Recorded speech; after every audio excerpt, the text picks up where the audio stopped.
Hello everyone. I'll show you how can you will start your SSH service or SQL service. It is encrypted service compared to telnet. It is simple, just Apache service, drive service, SSH start. If you don't find any error, it means it will running. How can you check it? Type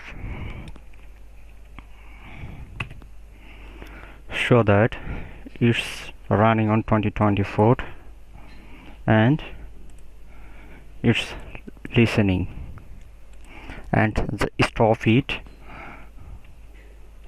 just stop service SSH stop. Check it again, it is running, stop or not. It's stop. Thank you everyone.